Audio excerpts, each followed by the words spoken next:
I was interviewing five different middle-aged men for five different stories. One was a rescue, one was a salvation story, different things. But at one point in each of those interviews, I asked these men who were at the time twice my age. I was probably 22, 23. These guys were in their mid 40s. I said, "What regrets do you have at this stage of your life?" And every one of them said the same thing. They said, "I wish I'd spent more time with my kids when they were growing up." And so our kids are our best friends to this day. If I can get that message across to your young audience, when you have a family, uh, don't say, "Well, I need to be away because I'm providing for them." They don't want your provision, they want you. Welcome back to the Young Adults Today podcast. I'm Josiah Kennealy. I'm so glad that you're here for this conversation. In this episode, best-selling author Jerry B. Jenkins, you know him as the best-selling author of the Left Behind series, but he shares his journey, his collaboration with his son, Dallas, on The Chosen, a brand new, of course, Amazon series, but Dallas has produced those. Jerry has written the novels. Jerry shares his insights on faith, calling, and creative legacy, offers encouragement and practical advice for young adults, young parents, aspiring authors, and young adult ministry leaders. And make sure to subscribe. That way you'll never miss another episode. Let's check this out. The conversation with Jerry Jenkins starts now. Here today with our guest, Jerry Jenkins. How are you? Doing great, Josiah. Great to be with you. Excited about this conversation. And as we record, July 2025, the MLB just had All-Star Week, and not sure if you're a baseball fan or not. Are you? I am a dyed-in-the-wool baseball fan all my life. In fact, one of my original dreams was to be a big leaguer. A lot of people say they missed out because they couldn't hit the big league curve. With me, I could hit the slow stuff. I couldn't hit the big fastball. So that's why I'm a writer. Well, hey, it's a shared passion. I had that same dream, and we're podcasting and leading young adult movements instead. But like 2 nights ago, I think it was the home run derby, and Cal Raleigh, his dad got to pitch the home run derby, and I just thought that was so cool, father son. And you've got a dynamic duo of your own going with The Chosen. A lot of the listeners and viewers also watch The Chosen, maybe on Amazon Prime, but you've also written a book called The Chosen. Your son Dallas has been producing it, but talk about what has been the journey of The Chosen from your vantage point? Well, it's really been quite a ride. I helped Dallas get started in his career years ago in Hollywood, and I was basically financing his movies because Left Behind had been, so successful. We had the means to do that. And I always thought everything Dallas did was brilliant. And this time I was right. But The Chosen is really all his. And I didn't finance it or anything like that. It was crowdfunded. And I can remember recognizing immediately how great it was going to be. And so I sort of pressed my nose up against the glass and asked if I could play too. And so that's where he was happy to have me write. I write a novel for each season. So this current one we're talking about is called Not My Will, and it's the novel for season 5. It's just been a thrill, and to watch this explode like this. And I was in my mid 40s when Left Behind hit, and Dallas was in his mid 40s when The Chosen hit. So I was able to counsel him about, let the phenomenon take care of itself. Just stick to what you've been doing, because sometimes we can get our heads turned. I'm glad this happened to us in our 40s and not in our 20s. You just don't know how you'd be, as a younger person and get your head turned. But I think by then we realized this is a God thing. Lightning has struck the same family twice in a generation, and it's just been a thrill and a blessing to be involved. No kidding. Unpack, if you will. I remember being a kid reading the Left Behind for Kids series. I was hooked. I remember going to the Dakota County Library and always just making sure that I would read all of them in the summer if I could. And man, probably 8, 9, 10, maybe early teenager at the time. But from your perspective, again, share some of your life story, if you will. Yeah, a lot of people assume that I was called to write, and actually, um, I was a sports writer when I was 14 years old. My mother had taught me to read before kindergarten, which made me sort of an obnoxious elementary school student. The joke in our family is that by first grade, I was reading at a fourth grade level, and by college, I was still reading at a fourth grade level. But I talked my way into a sports writing job, and you were talking about baseball. I used to play dice baseball. You shake the dice and see what happens, and it would, I would keep score. And then at the end of that, because I was reading already as a kid, I read Sports Illustrated, I read the daily sports pages, etc. I would write up the game as if it actually happened and describe all the throws and catches and the sliding and all this stuff. And so at 14, I went to the sports editor of the daily paper and asked him how he was fixed for sports writers. And he said, "Why?" And I said, "Because I am one." And I looked older than I was at that time, which was a real advantage at 14, not so much now. But he didn't even realize that I was too young to drive. My mother was waiting in the parking lot, for me. But he assigned me a couple of high school games to cover and see how I did. And I learned a ton. He would pay me $1 per inch that survived his edits and made it into the newspaper. So at that age, I was making $10 here, $12 there. I thought I was in pretty high cotton. And that's when I started to write. But at age 16, I was at camp and I felt called during a meeting. I felt, under conviction and everything, felt Hmm. called to full-time Christian work. Wow. And the speaker said, all Christians should be full-time Christians, but some actually make their living in ministry. And I felt that call. And so I remember thinking, well, I guess that's the end of the writing and sports writing. I wanted to be a sports editor of the Tribune or something like that. But I remember going forward and talking to the speaker's wife, who was the counselor that night.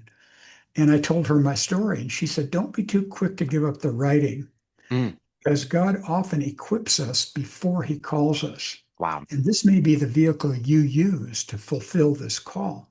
So ironically, I mean, and I did that, and that's of course been my life. But ironically, I was not called to write. I was called to full-time Christian work, and this is just a means to an end. It's an amazing journey, but also outlet of there's readers, there's people that are hungry. They were hungry 30 years ago, like I was. They're hungry again. And just a couple other questions on writing.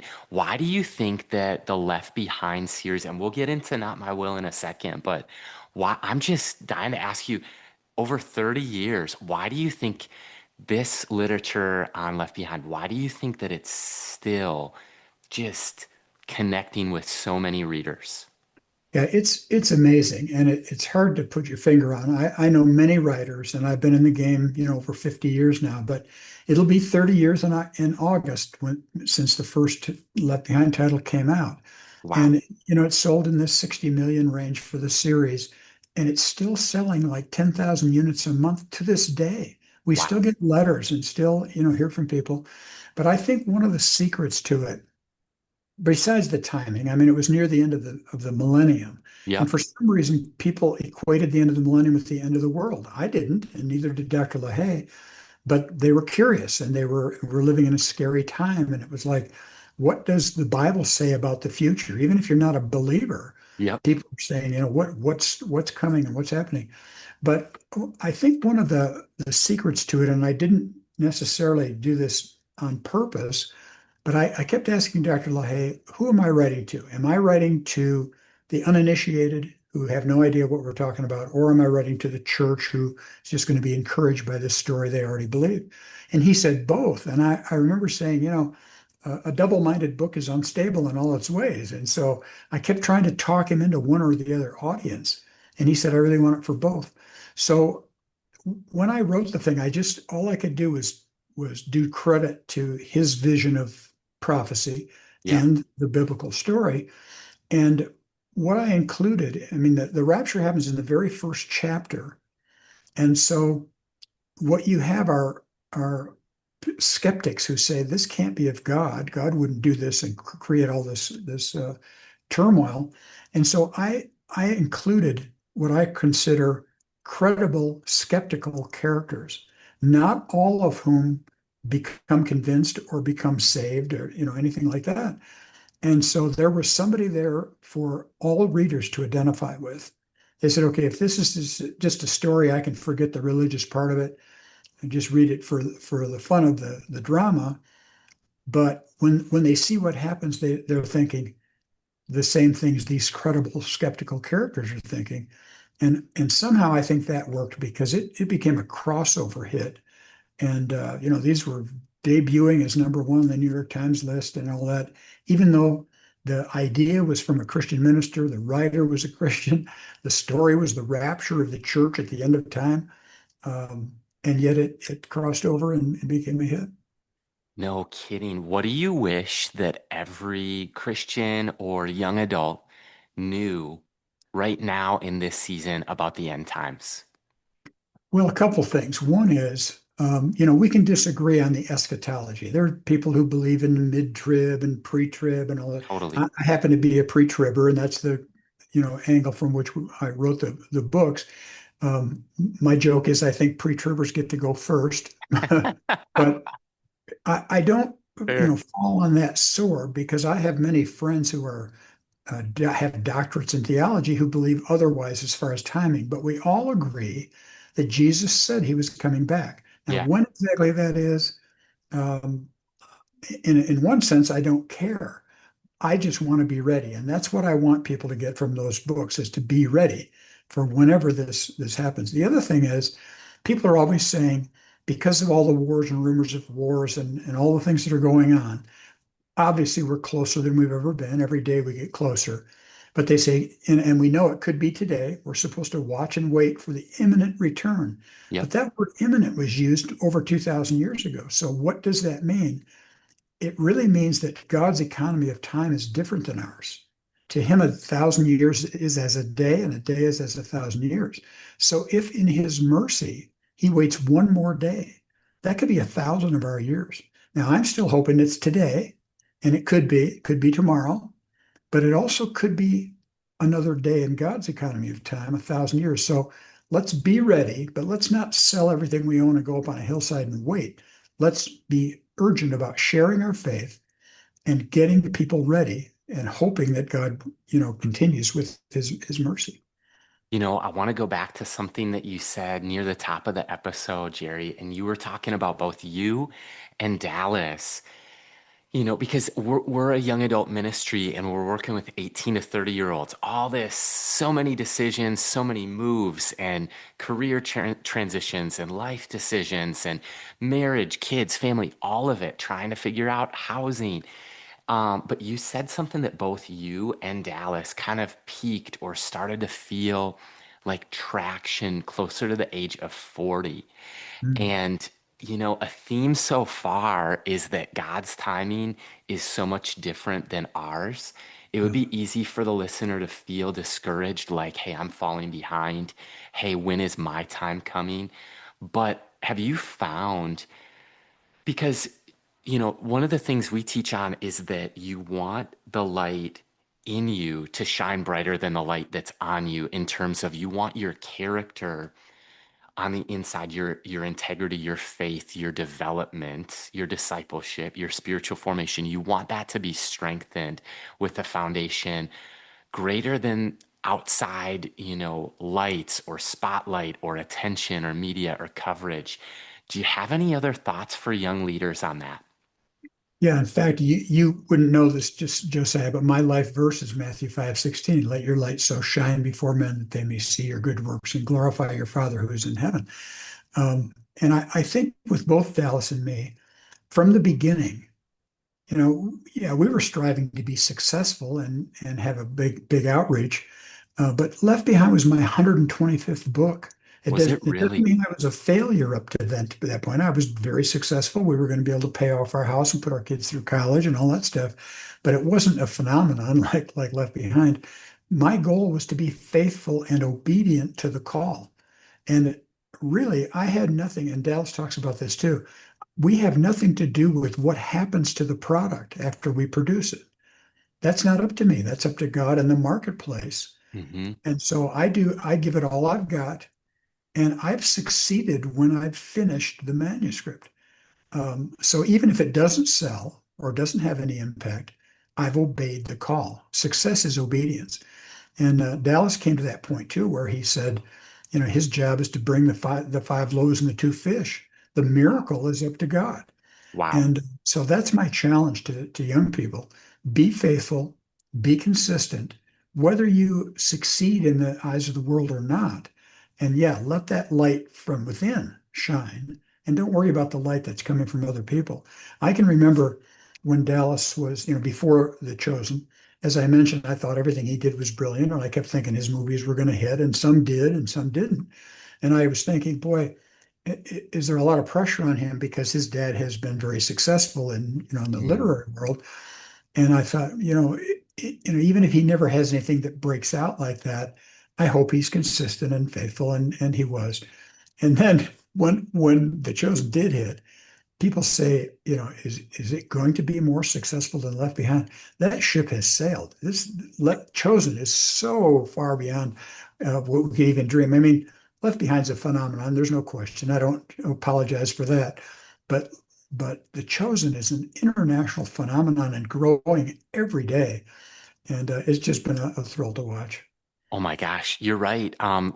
We were watching it on Amazon Prime, and I at the time it said top 10, but it's been I think number one on Amazon Prime as well. And so you're right, it is a phenomenon. And I want to talk about not my will because I mean, we've touched on it without even saying it, but what a powerful prayer, the idea of not our will, but God's be done. And for myself included, there's those moments like, why hasn't there been more views or downloads or book sales or event attendance or whatever it is? But at the same time, when we're praying to God's will, there's this beauty in and I've heard Dallas talk about that our job is obedience, bringing the five loaves, bringing the two fish. The Lord's job is to multiply, to breathe life on it. But I want to just get into, what are you dreaming or hoping for when it comes to the next generation? Well, I really, I've been very encouraged to see, when Dallas was a young filmmaker, um, a lot of the Christian media was pretty cheesy. And when If he you was weren't growing, gonna say it, I could say it. well, when he was growing up, he would see that and he'd say, "I want to be a filmmaker, but I don't want to do this kind of cheesy stuff. Shouldn't we be better than this?" Hmm, I mean, our muse is not some, ethereal thing. It's the Holy Spirit, and totally. we have resources nobody else has. And for a long time, he fought the idea of being a Christian filmmaker. He said, "I want to be a filmmaker who's a Christian, but I don't want to put out this stuff." And so, I think that the Chosen has brought up, a rising tide raises all boats. A lot of young filmmakers now. I'm seeing a lot better stuff come from young people, Hmm. and my hope is that there will be a lot more things like The Chosen, and I think they're coming. So that's really encouraging. No kidding. How else have you seen culture shift during your lifetime when it comes to faith, hunger, desire for truth, especially as it relates to young adults? Well, I happen to be a real believer in Christian higher education, and I've served on the board at Moody Bible Institute for 18 years, and I'm now on the board at Colorado Christian University, and I'm seeing what's happening on secular campuses and all this Yeah. Yeah. people people come to school with anxiety and they come with depression and all that stuff, and then they get all these conflicting worldviews taught to them, and everybody's woke and that type of thing. But I'm encouraged by the students I've seen on the two universities that I've been able to serve. I think there's a real reawakening among kids and young people to really be devout and to follow Jesus. I don't think we need to be discouraged. It is amazing to me how much opposition there is to the faith too. It's Mm, become much more overt, and people are much more outspoken. And my prayer is that young people will have the attitude to tell their friends, don't judge Christ by Christians because we're human. We fail. In fact, that's the whole point is that we're forgiven. We repent and God uses imperfect people. But people say, well, Christians do this and Christians do that, and the church is this mean and that, all that type of thing. They've had bad experiences. We need to get them pointed back. And that's why Dallas is doing The Chosen. Point them back to Scripture, point them back to churches that have a high view of Scripture, and then let God do the work in their lives. It's beautiful. I see a hunger, and you talked about media and the arts. I think The Chosen is leading the way as it relates to Christians, non-Christians. It is such quality. I mean, just visuals and direction and production and acting, all of it. It's just beautiful and inspiring. And I think it engages. And then you also see at the exact same time, Jerry, Bible sales are up. Yep. Like year over year, it's crazy. We're seeing the first rise in church attendance is really being led by Gen Z men. Yep. So The Chosen is happening.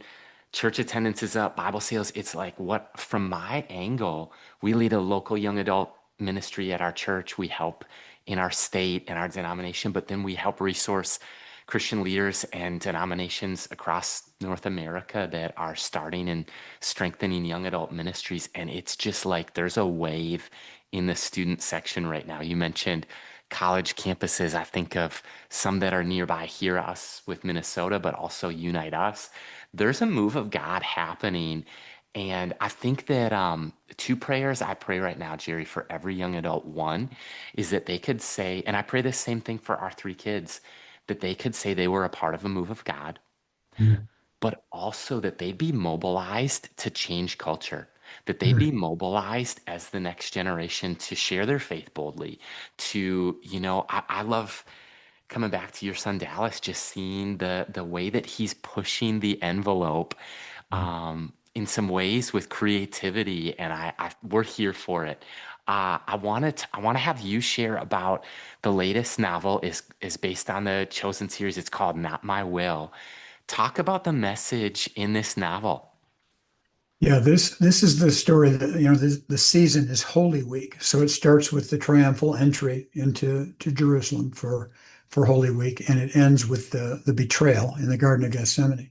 And so all those highlights from Scripture, and it's interesting, many of those are just briefly mentioned, a verse or two, and that's great, plowing ground for filmmakers and for novelists because you can say, all right, this is what happened, and when we get to this part that's scriptural, the miracles or the sermons or the confrontations with the Pharisees, that type of thing. We're going to spell that out exactly as Scripture does, but what might have led up to that? Now, yes, there's some fictitious characters, there's some fictitious dialogue. It's imagined, it's creative imagination, but it's plausible and authentic. It could have happened this way. We're not sending Jesus on a rocket ship somewhere or going to some country.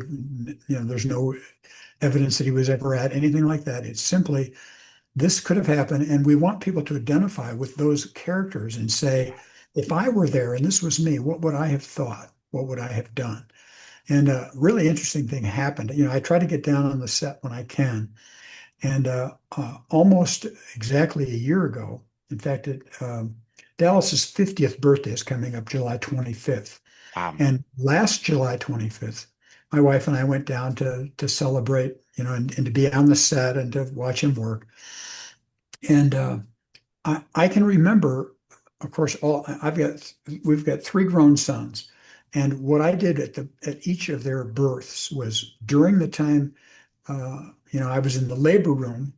I looked in the mirror and I kind of locked it in. I mean, nobody's going to forget the birth of their kids anyway, but I just wanted to lock it in and say, burn this into your brain. This is monumental. And of course, Dallas was our first, so that was a huge thing. And every birthday of his, I'm transported back to that time, looking in the mirror and going, remember this and lock it in.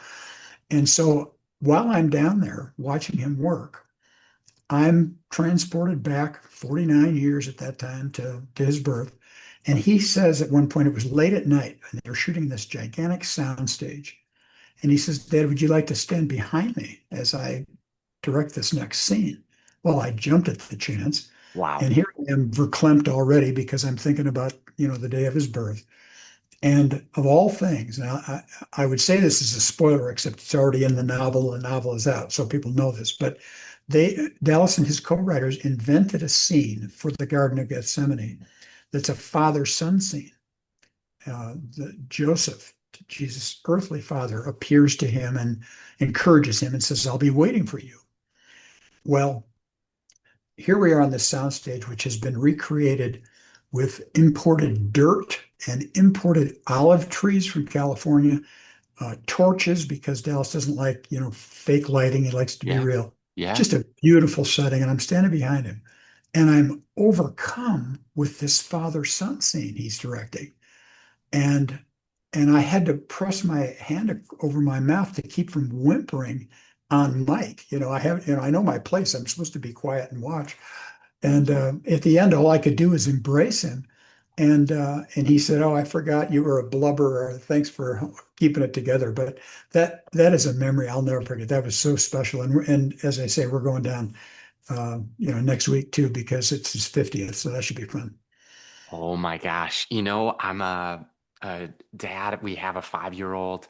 We have a almost 4-year-old, and we just welcomed, like, I am taking our daughters to go meet their younger sister. And Oh, so, that's great. but I wanted to link together with you for this. And when you're talking about the just fatherhood and parenting, I have all the feels right now because it is fresh. The Yeah. smells, the sounds, the cries, the cutting the umbilical cord. It's beautiful, and I can tell how proud of Dallas that you are. And I mean, isn't that the hope of every parent, is that our ceiling becomes their floor? Yeah, and it's so great. If there's one thing I did right and don't apologize for in my career is, before Dallas even came along, I was editor of a Sunday school paper, and I interviewed people for their stories. And at the time, I was interviewing five different middle-aged men for five different stories. One was a rescue, one was a salvation story, different things. But at one point in each of those interviews, I asked these men who were at the time twice my age. I was probably 22, 23. These guys were in their mid 40s. I said, "What regrets do you have at this stage of your life?" And every one of them said the same thing. They said, "I wish I'd spent more time with my kids when they were growing up." And I remember going home and saying to Diana, "All right, when we have kids, if I have this same regret at their age, I'm going to be without excuse because somebody's clearly trying to tell me something." Mm, And so we set a policy even before Dallas was born that I was working full time at the time and writing on the side. When I got home from work, I would do no writing, no work from the office from the time I got home until the time the kids went to bed. I would just invest that time with them. And I did that religiously. And so, and I know there are no guarantees, but all three of our boys are lovers of the Lord and churchgoers, and none of them were prodigals or rebels. I mean, we had our disagreements and all that stuff, but we're normal people. But we didn't have that disappointment, and so our kids are our best friends to this day. If I can get that message across to your young audience, when you have a family, uh, don't say, "Well, I need to be away because I'm providing for them." They don't want your provision; they want you. mm. Kids spell love Time. Oh my gosh, there's a non-Christian author, Sahil Bloom, but I just picked up, it's called Five Levels of Wealth. And he was really successful. He might be younger than me, early 30s, went to Stanford, pitched, played college ball, got a great job, was making millions in his 20s, caught up with a coworker, or maybe a college roommate, and they were at a restaurant. And what caused him to question everything is this. His friend called him out and said, you're living in California, your parents are on the East Coast. How are they?" And he goes, "I haven't seen him since last year. I don't know." And he goes, "If you see your parents once a year, you'll see them 15 more times in your life." And he went on this whole journey of really developing this concept of time wealth, because time is the great equalizer and it's precious, and I'm sure it's going fast. But what you said is not a lost message that taking time, being present. Quick story, my daughter, I don't necessarily believe this. I believe in prayer. But there's that thing like if you see an eyelash and you can make a wish. Uh-huh. Well, my daughter had an eyelash on her. We were on a daddy-daughter date, and there was this eyelash, so I picked it and I went, and my wish or my prayer, Jerry, was that my feet would be present, that I'd be present where I am because the time is going so fast. And it's a powerful message. Definitely one to rewind and think about. On writing, you've written, is it 200 some books? Yeah, I think I quit counting a little while ago because it seemed irrelevant, but I think I'm working on my 214th now. Inspiring. Okay. I'm 33. My wife and I have either co-authored or done 7 projects. Nice. And so to some, 7 is a lot, but I mean, 200, that is incredible. What does your writing process look like? Yeah, basically, people ask, why so many? Basically, I don't want to be falsely modest, but I really believe I'm mono gifted. Writing is my gift. And Mm, I don't sing or dance or preach. I write. I mean, I teach writing too, but that's it. And so I feel obligated to do that. And so when I'm on deadline, I'm up at dawn, and wow. the writing I do between dawn and noon is going to be the best writing I do all day. Afternoon, I'll do media or email, that kind of stuff, keep the business going. But um, that's the process. And every day when I'm writing, I write. The first thing I do is do a heavy edit and rewrite of what I wrote the day before, Wow. and that catapults me into the writing for today. And then that's rough draft writing, where I don't worry about cliches, redundancies, etc. I just get the story down. And then the next day, I start back where I left off and do that heavy edit and rewrite till I'm happy with every word. And then, so I'm switching hats because the revision stage is the perfectionist cap. I want to be happy with every word. But the rough draft is, as I say, just getting the thing down, whether it's nonfiction or fiction, get that concept down or get the story down and worry about changing it the next day. So by the time I'm finished with a manuscript, I've been writing, rewriting, writing, rewriting. So it's really a second draft by the time I'm done. And then I go through it one more time to make sure that it makes sense, that I've reached for the heart, that I've engaged the senses, and other things that I might not be thinking about while I'm doing that rough draft and first revision. So that's basically my process. Man, there's a lot of young pastors, young leaders, even young authors or aspiring authors tuning in that listen, that watch. And do you have any that's so, I mean, just inspiring. What's different about your take on your writing process that I haven't heard any other author mentioned is the starting the day. Yes, a lot of people have that, but the rewriting what you did yesterday and Yeah. revising, that is powerful. I've never done that, but what other tips, advice, thoughts? I know you teach writing and you have some courses that we can link to in the show notes as well. But yeah, any other feedback or advice for young authors? Yeah, I need to clarify that my process might not work for everybody. Some people want to write for a week before they start revising. Some want to write the whole first draft of the manuscript. The reason I advise against that is if you do that and then you go back through it and you find it about the quarter of the way that you've got a fundamental mistake, you may have to rewrite the whole thing and start over. So pick what resonates with you. One of the things I like to tell young writers is to trust your gut. Hmm. If you feel like it's boring, it's boring. If you feel like it's too wordy, it's too wordy. If there's too much dialogue, not enough action, or if there's too much explaining, not enough, if it's narrative summary rather than action, you're right because you're really writing for yourself. I write what I would read.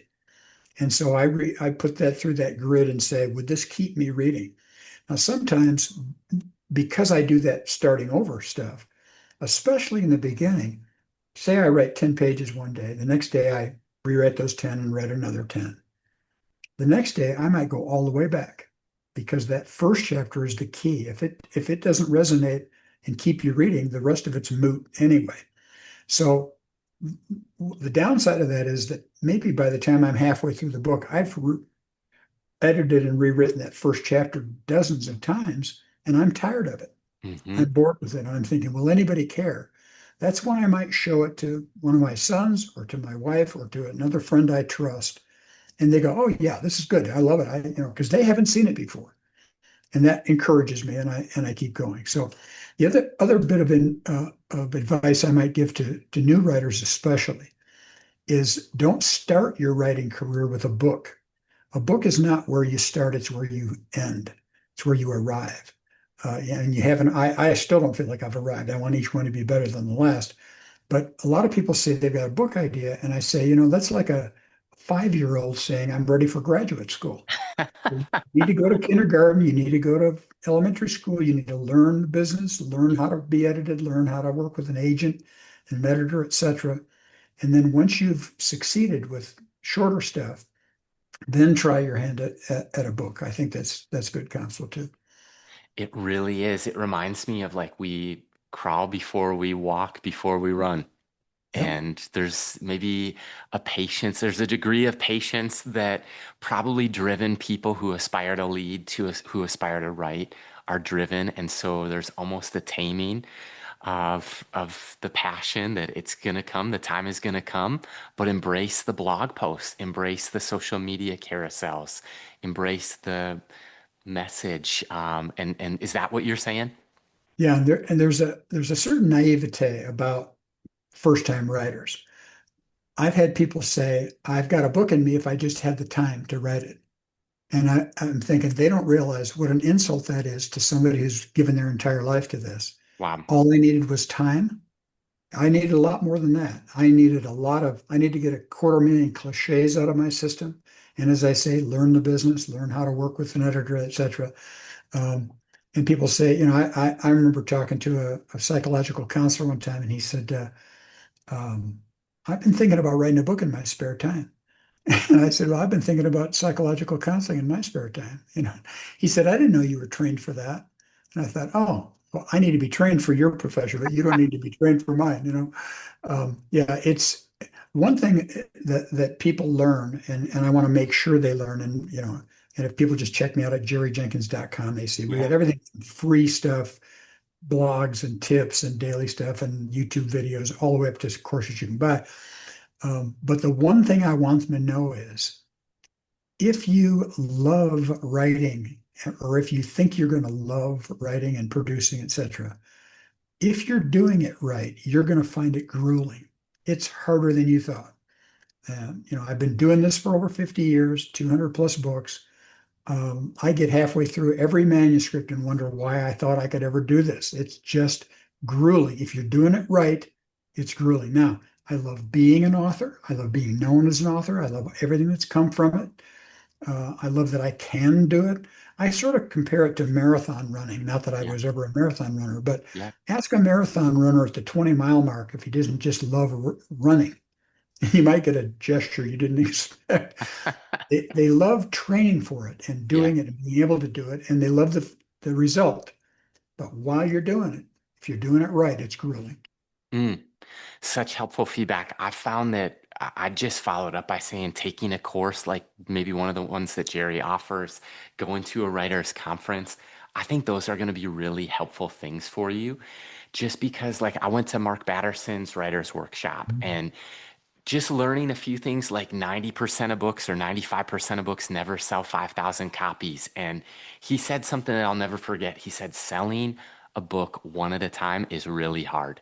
But Yeah. that's where media and PR can help with wider distribution and stuff like that. And, you know, how we usually end, Jerry, is by putting 5 minutes on the clock, asking you 5 questions in the last 5 minutes. But before we do, is there any scene you want to talk about from The Chosen or, teaser of your novel that's coming out? Like anything that we haven't talked about today that you want to?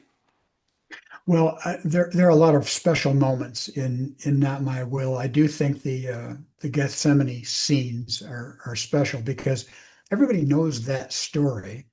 They know that Jesus, knelt by a rock and sweat drops of blood and asked for this cup to pass from him if it was possible, but not my will, but thine be done. That's powerful. But Dallas and his co-writers, invented other scenes where, as I mentioned, Joseph appears to him and encourages him. He also sees Abraham and Isaac as they're, going up to make the sacrifice. He also sees the valley of the dry bones. Hmm. So there's some really special moments that are biblical. They didn't necessarily happen at that time in the Garden of Gethsemane, but they work in that situation. And I had great fun with those, but I also was moved. Robert Frost, of all people, the poet, said, "No tears in the reader. I'm sorry, no tears in the writer, no tears in the reader." Whoa. And believe me, there were tears in the writer when I was writing this. And so I hope people will check it out and be moved. No tears in the writer, no tears in the reader. Wow. Yeah. I will say this about The Chosen. My thought on that is, other than being and spending about 40 days in Israel, I've had two different trips. One was a month, one was about 10 days. Other than that, that was where I felt like, because I'm walking where Jesus walked, I can Mm, see certain archaeological digs and I can see this is the lay of the land. This is actually the Sea of Galilee. This is, the mm, Garden of Gethsemane. This is Old Jerusalem. This is where Bethlehem was. Other than visiting Israel, one of the moments that for me has helped just bring the black, white, and red powerful words of scripture to life has been The Chosen and mm, viewing it. And I think that also it reminds me of almost like a modern take on stained glass windows mm. Yeah, because, I think you're right there. In fact, that's been one of the things that Dallas wanted to break through. Is he said we see the disciples especially as stained glass window creations. They're above us and they're ethereal and they're divine. And he said, look, these were regular guys. They were petty, they were jealous, they were young, they were stupid. They might have been devout, obviously they were, but they were human like us. We can't, it's hard to identify with Jesus because he was perfect, but he was a regular person too, being human. So he had a sense of humor and he had friends that he danced with and all that kind of thing. But we can see these in the disciples, especially see ourselves. And I think that's what makes it work. incredible. I'm loving our conversation. My last 5 minutes, I want to just spend with Jerry asking a few questions that maybe other conversations you've heard with him, you might not get these questions. But first, Jerry, our heart and passion, it's like this: God is our passion, young adults are our burden. And what brings us the tears, what moves us, is the faith of the next generation. Why do you believe young adult ministry is so vital? Well, for the very things you're talking about. I mean, it is our future. It sounds like a cliche, children are our future, but I have a good memory of my youth and the age group that you're ministering to as well. And I remember how impressionable I was, Hmm. how I wanted to live for Christ. And it's not easy. And you slide back sometimes and you fail, but you want to keep on keeping on. Especially now serving on the board at Colorado Christian University and seeing these kids who are in the middle of this crazy culture where they're getting all this input and all this negative input, and they're saying, "Look," and because it's a liberal arts university, they're not all going to be pastors or missionaries. They want to be doctors. They want to be nurses. They want to be police officers. They want to be in politics. And they say we want to take our faith and really change the world. Nothing is more encouraging to me than that. And to hear these young people say, I'm not trying to get the most likes on social media. I'm not trying to be an influencer, for the sake of numbers and as you say, spotlight on me. I want to bring glory to Christ. And it's, that's what makes it worth it for me to give my time at this stage of my life to a ministry like that. Inspiring. I'm here for it. What do you think maybe the most important lesson God has taught you over the years has been? Hmm. That's a good one. Yeah, I think basically I've learned who I am in Christ and who I'm not. When you're young, you kind of think, God can use me because I'm somebody special and I did something special. I can remember, in fact, when the first three Left Behind books totaled 1 million copies in sales. That was off the charts. I mean, I'd had a good career up to that. I'd had some 100,000 sellers and stuff like that. But Tyndale House sent me a framed presentation of those three covers and said, total of 1 million sales. And I can remember feeling pretty good about myself. I kind of thought, well, look at that. And the next day, I got a call from my editor at Tyndale, and he said, have you seen the sales figures on Amazon for Title 4 in the Left Behind series? And I said, well, it hasn't released yet, right? It's 2 weeks away. And he goes, check it. I checked Amazon, and book 4 was number 1 on Amazon 2 weeks before it released. And it had the absolute opposite effect of that presentation on me. It slayed me. I was like, all right, I will never again take credit for this. This is so clearly a God thing. Mm.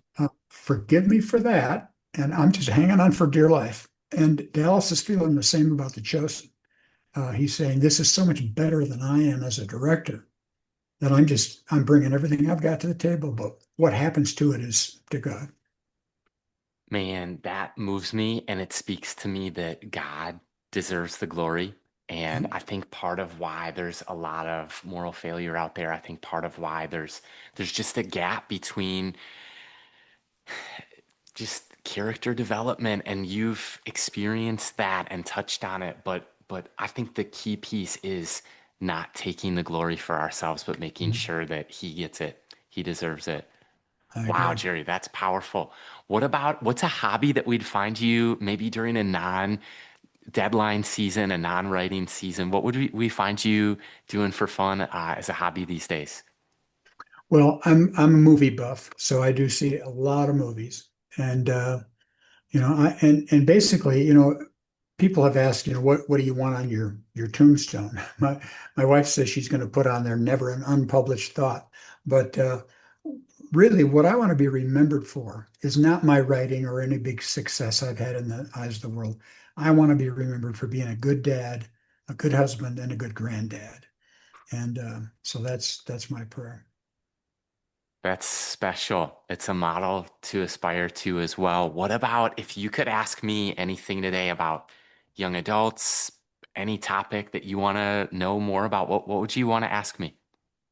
I guess and this is probably a subject that would take another hour to talk about, but um, and something I'm wrestling with. I'm really curious about where the new generation, how they feel about the LGBTQ community, because the disservice we've done to that community is that, on the one hand, we want to follow the Bible, which talks about sex is prohibited outside of a heterosexual marriage. And and we don't want to compromise on that.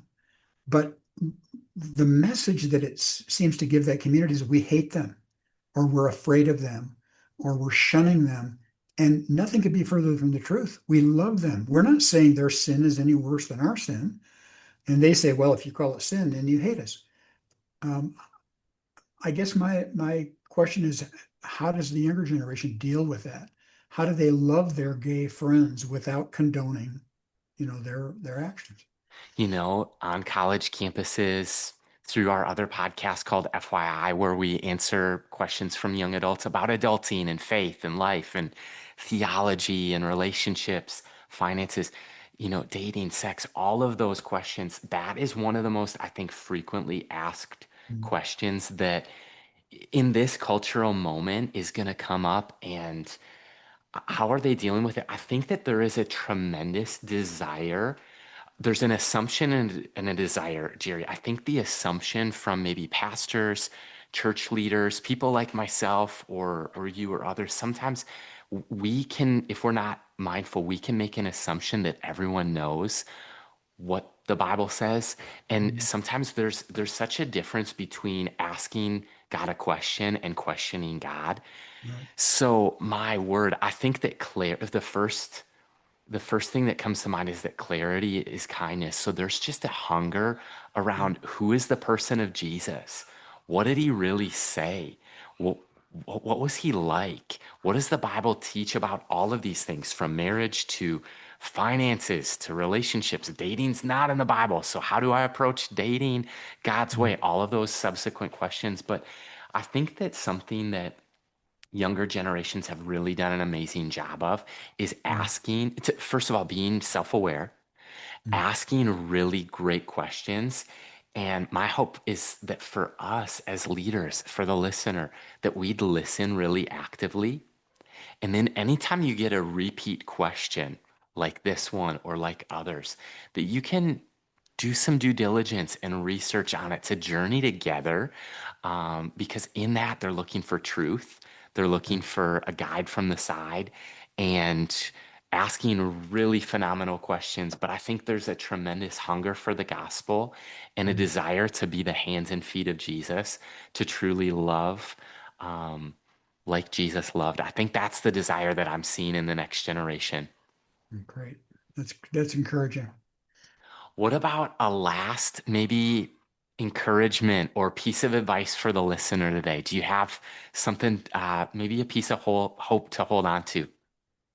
Yeah, I can say this, that there were years I was raised in a wonderful Christian home, and my parents were consistent. I've seen, especially with prodigals, they'll say, "Yeah, my dad was Sunday school superintendent or deacon, of chairman of the deacons or whatever, but at home he was, an alcoholic or an abuser or whatever," and that's what turns them against the church. But I can remember as a young person feeling embarrassed about my sort of vanilla testimony. Raised by great parents, came to Christ as a child, always loved Sunday school and church. And but I finally realized that those people that have dramatic conversion stories, like they were saved out of life of prostitution or drugs, addiction, etc., would give anything to trade stories with me. Yep. So if you're one of those kids that was raised in a great home, don't be envious of people with dramatic testimonies, because it's just as miraculous that you were blessed the way you were. And I feel that every day. My goodness, I picked up two notes of encouragement advice there. One is be consistent. And we want to honor you and acknowledge you for your consistency. I mean, my gosh, 214 books and novels, and taking time today to do a conversation about this for the faith of the next generation, and the desire to be famous in your own house with Dallas and your other sons and grandkids. That is tremendously consistent. So the challenge for us as the next generation is to be consistent. The second is to not compare. Because haven't you noticed that people who have straight hair, they want it wavy. People who have curls to their hair, they straighten it. People who have light skin go to tanning beds. There's this elusive desire of what other people have, and it applies even, like you said, to a testimony, like to be grateful and to recognize the miracle. I think it was Einstein who said there's two ways to live. One is that everything's a miracle. The other is that there's no miracles. Mhm. And when you recognize that your testimony is a miracle, if God saved you from yourself, if he set you free somewhere along the way, life itself is a miracle. Jerry, thank you so much for this conversation. Well, thank you, Josiah. It was great to be with you. Seriously, hey, listeners, we're going to check out the show notes. We will put links to The Chosen on Amazon. We'll put links to Not My Will, this new novel by Jerry Jenkins. And we'll also put a link to jerryjenkins.com for his other writing workshops. And again, this is the Young Adults Today podcast. Hey, friends, thanks so much for tuning in to the Young Adults Today podcast. As we wrap up the year, we want to invite you to partner with us in investing in the next generation. By partnering with us in what God's doing through Young Adults Today, your year-end gift helps us continue to equip leaders, reach young adults for Christ, and multiply ministries across the nation. You can give right now through the link in the show notes. Thank you so much for believing in this mission and being part of the story of Young Adults Today.